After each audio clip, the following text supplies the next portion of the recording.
not bad. Not at all, especially for a non-carbonated mango-flavored water. Here we go.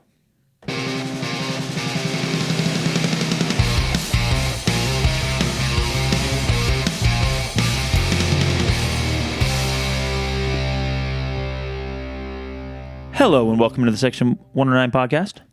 Matthew? Turn my mic up. Because I'm about to go, just kidding. I just wanted to hit the read button. Welcome into the Section 109 podcast.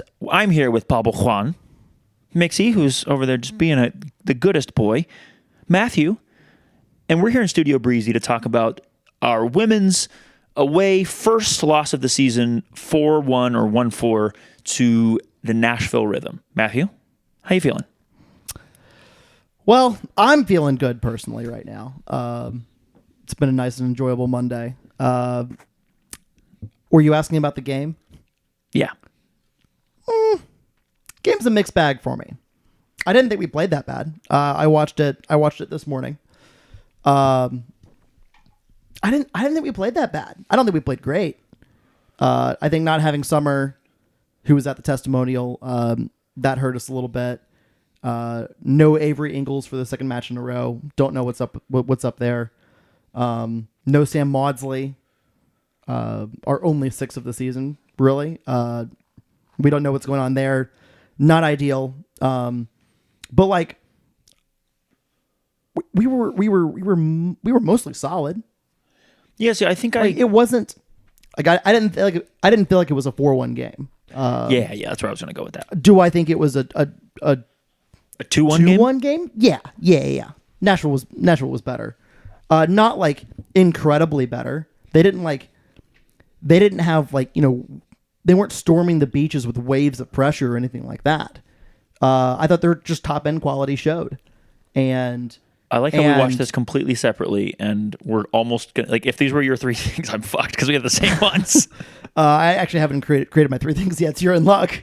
I thought their top end quality was good, and oftentimes the difference. I think back to the second goal, and it's a goal you don't want to give up, but it happened because the Nashville attacker just seals off Bailey Dull, and is able to create the 1-on-1 because the ball goes to everybody else's head, and she just is able to seal off Bailey and get in between.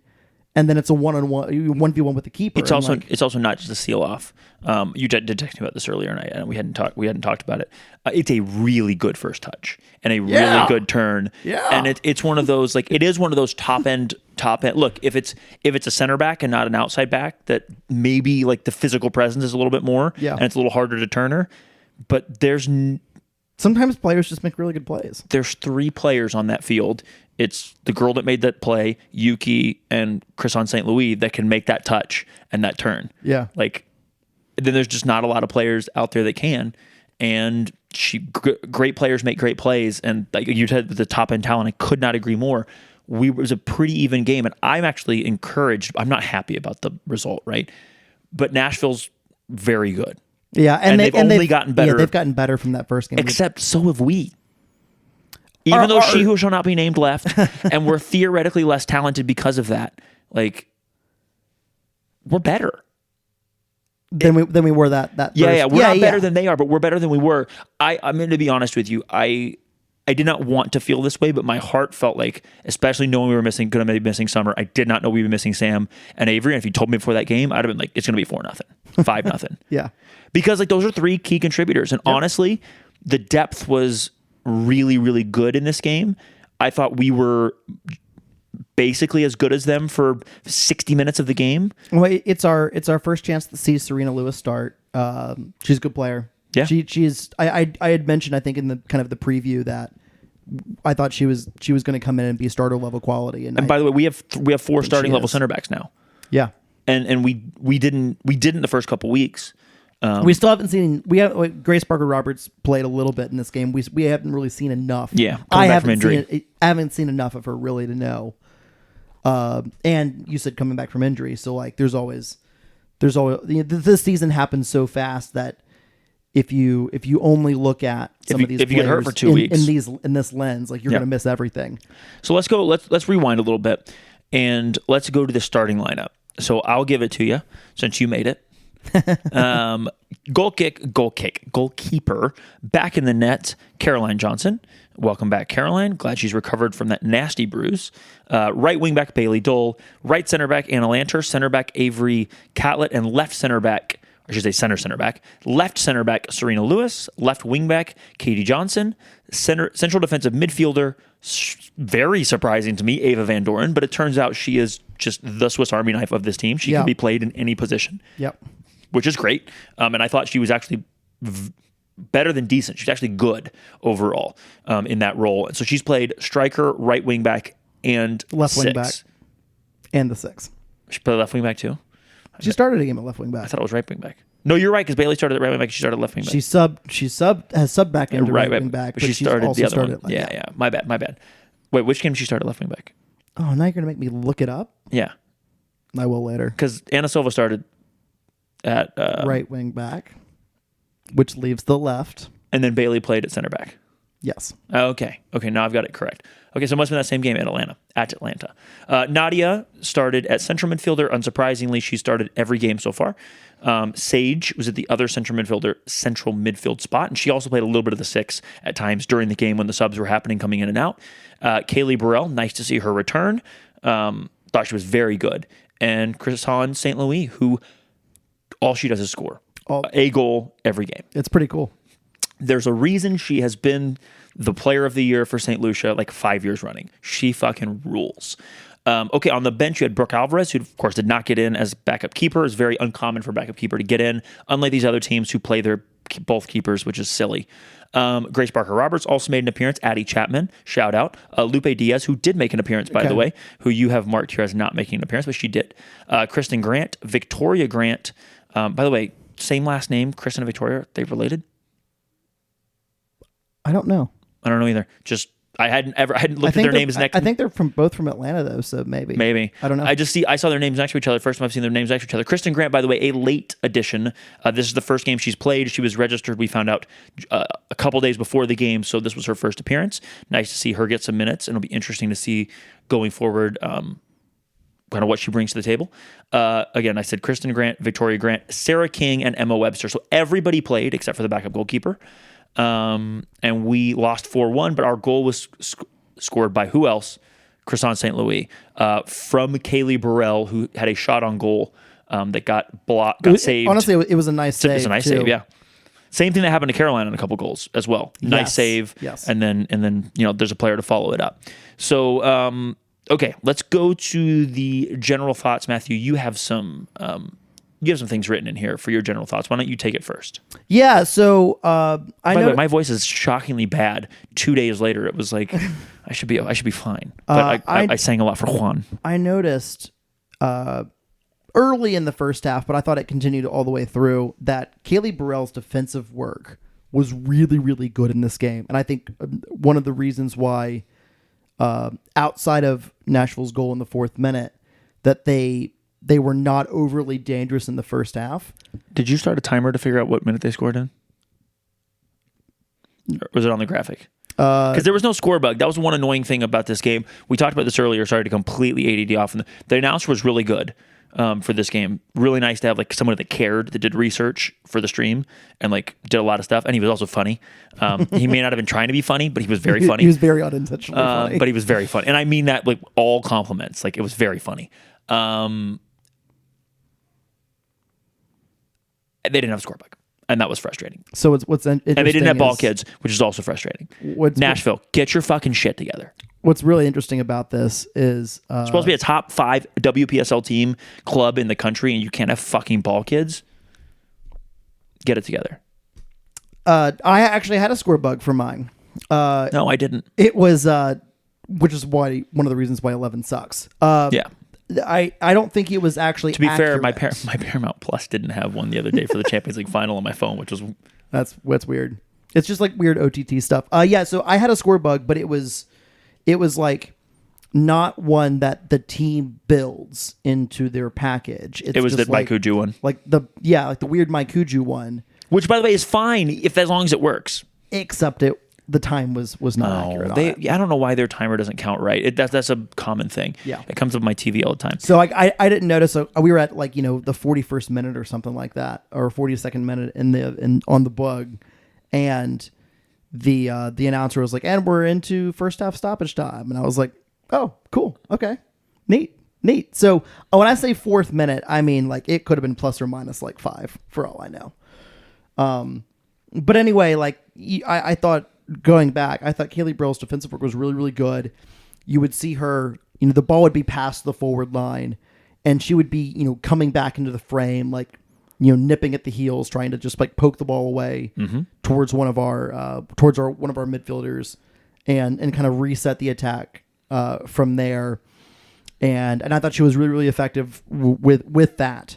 And overall in the first half, it was a pretty even game. We were pretty good. It was an even game. They had one big chance, and we had one as well, but theirs was a little bit bigger that Caroline made a really good save on in the first half. That was it. Yeah. And by the way, that's another one of Caroline's one-on-one saves, which is just great. The note I put down is that we allowed about as much danger as we were also able to provide. Mm-hmm. I agree with that. Which, when you are... Would you say we were danger adjacent? No, not really.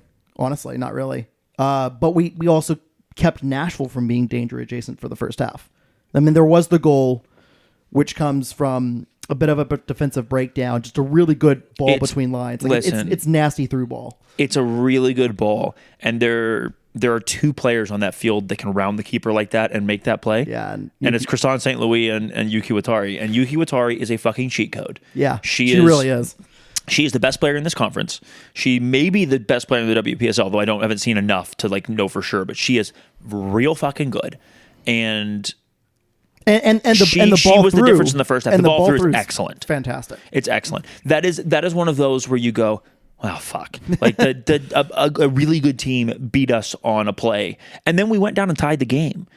Yeah, well, I mean, it took a while. Yeah, it was not immediate. But my point is, like, we didn't like go down 3-0 and then get 1 goal back. We went and tied the game. I think more importantly, you have a yes, it's a fantastic through ball that breaks through the defense, but and it's early in the game. But then you didn't really see anything else like that. Correct. Which is a good sign. Like sometimes players make good plays. We talk about that all the time, and that's another example of their top level talent just carrying them. Yeah. And if you take Yuki Watari off that team, I don't think you won't be able to tell a big difference. I think both of these games probably still finish as... Actually, I don't even know if they finish as draws. We might win both of these games just based on like some of our players making plays. Like she scored both of their goals in the first game. Yeah. And she was basically their only form of danger. Like real danger. And in this game, she got that goal and she did some other good stuff to help them. Maybe in this game, they were a little bit better as a team. I thought they were certainly in the second half. But she is really, really good. And she is a big difference maker. And it's just really tough when you have the best player in the field, like, and probably, like I said, one of the best players in the WPSL. Like, it's real tough to defend her. Yeah. Defend against her. Yeah. In the second half, I definitely think that we created a touch more in the second half compared to the first, at least, but not really, as much as I'd like to see. And Nashville created more as well, and like maybe one more order of magnitude more in terms of danger. And their top end quality allows them to, when those moments of danger come, to be ready for it. That second goal is a good bit of quality from the attacker. And the other 2 are one-on-one saves that happen to bounce back to the attacker. Yeah, exactly. And like I don't worry about... Look, getting one-on-one with the goalkeeper is a problem, right? You don't want that to happen. But when the goalkeeper makes a good save on it, like you think that at least one of those is going to go out, but you just get unlucky. I don't worry about the 4th goal in stoppage time when you're down 3-1. You're pushing for a goal. You're pushing for everything. Like, and then your keeper makes the one-on-one save. Like 3-1's a little harsh. 4-1 is way harsh. Yeah, and that's a 2-1 game. And I think that third goal as well. Like the ball's bouncing back and forth, but where they got us to like play that ball through to start the move, we're pretty high up the field. And obviously we're down 2-1 at the moment, so we're pushing a little bit still. And it's just one of those things where, that's a first time ball that I think it's Yuki that plays it. It's a first time ball. Pretty sure. And, it's right at that moment where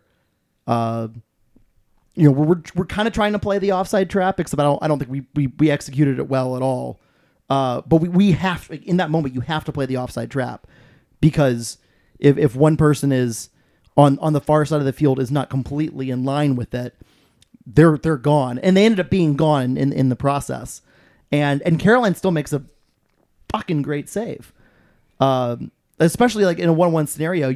It's hard to ask a keeper if you're 1-on-1. It's incredibly difficult to ask a keeper, hey, can you save that ball and also save it out of danger?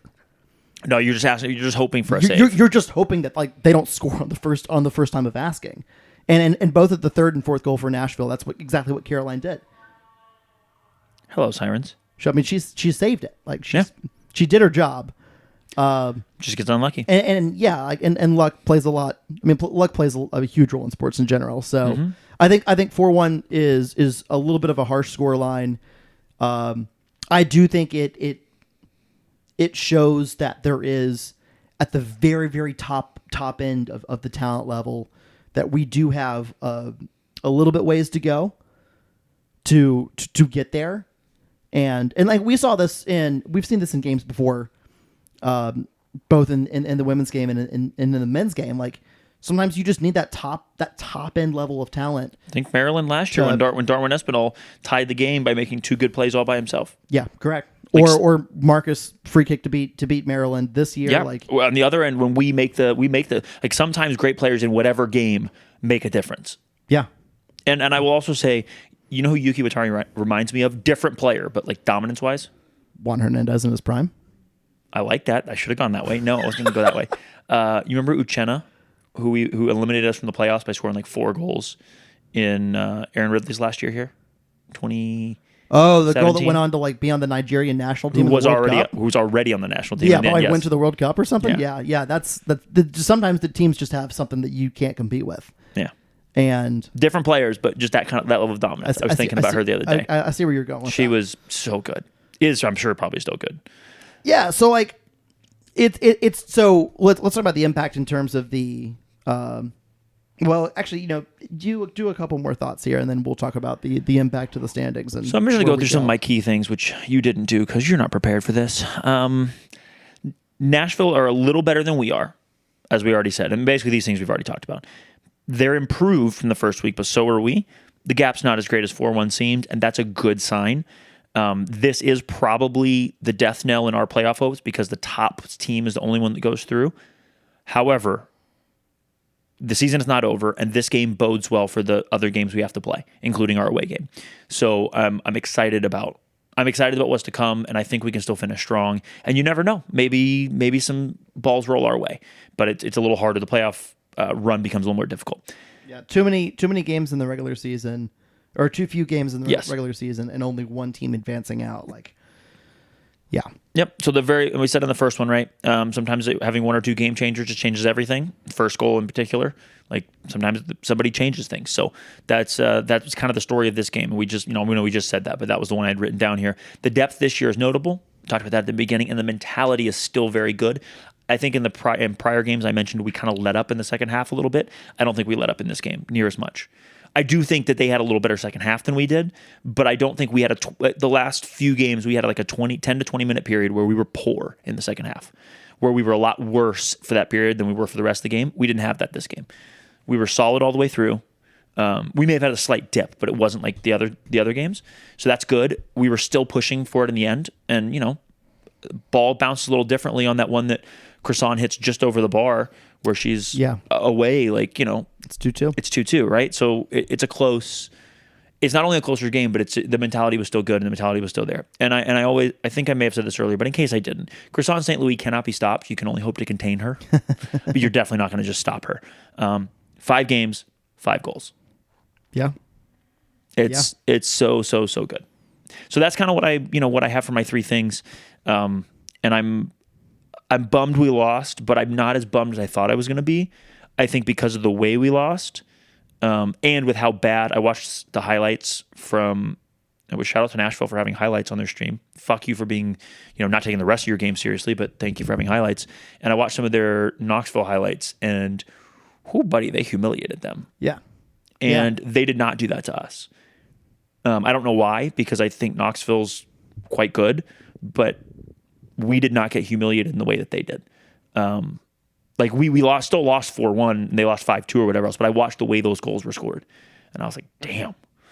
So credit to our girls, credit to our team, and that game could have easily been 2-1, 2-2, 3-2 instead it finished 4-1, but we were in it till the end, and that feels good.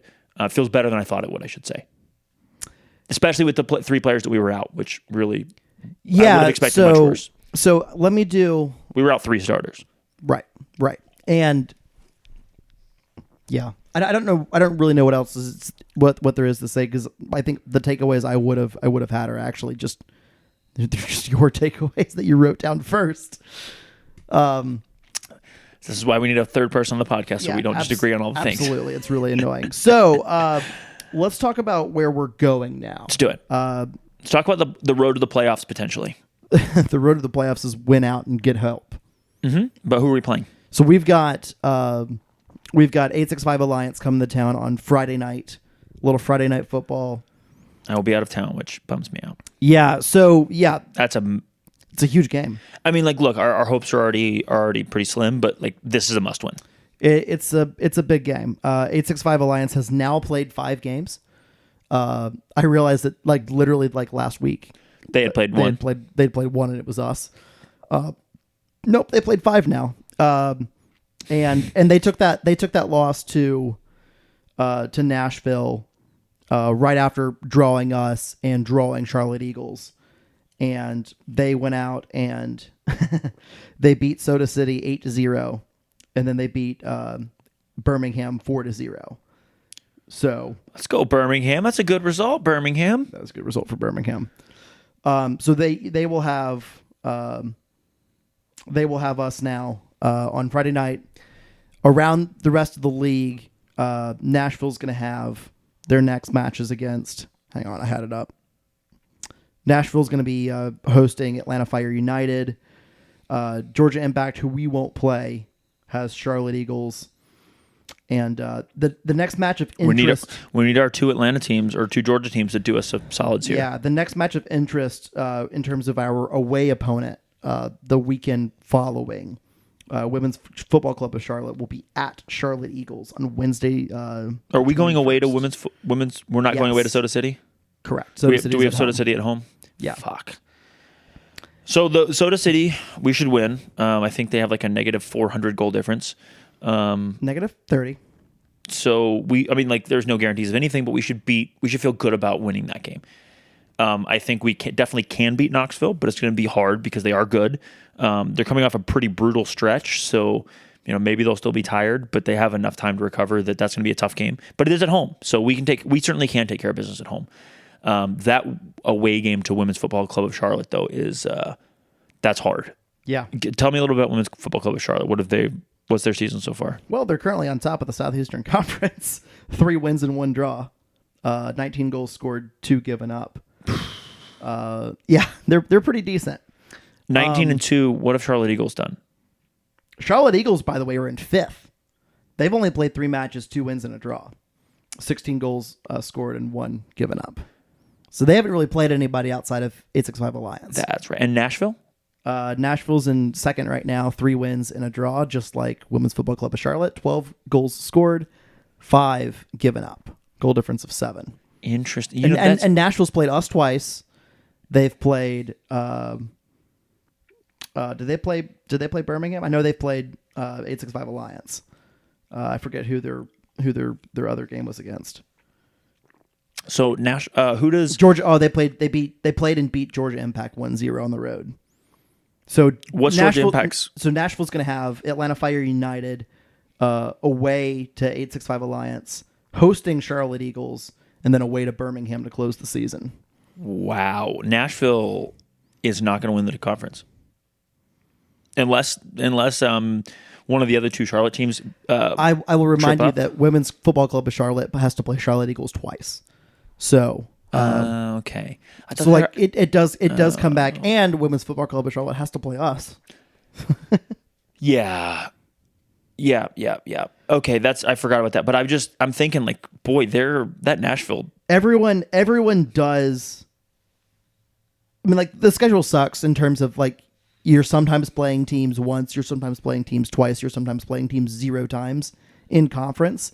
But it feels like it's, for the top end teams, it's mostly like you get like 1 or 2 bunnies, and then, you know, a couple of medium kind of games, and then a couple like hard games. Georgia Impact. Who are they playing? Oh, hang on, I'm on Women's Football Club of Charlotte. Their last 4 games of the season: at Charlotte Eagles, hosting Chattanooga FC, hosting Charlotte Eagles, at 865 Alliance. Oh, geez. Okay, never mind. I take it back. That Nashville's still got a better run in than that. Yeah, I don't know anything about Georgia Impact. I don't either. I'm wondering what else they've done. All right, let's pull it up. Drew Women's Football Club of Charlotte 1-1, lost to Nashville Rhythm 1-0, beat Soda City 4-0, beat Birmingham 5-0. They've got Atlanta Fire United on the road, hosting Charlotte Eagles, hosting Atlanta Fire United, and away to FC Birmingham. They might win the conference somehow if these other teams beat each other up a little bit, because they have the easiest schedule and it's not even close. Yeah. Of the decent teams, they have the easiest schedule. Yeah, but they still get Charlotte.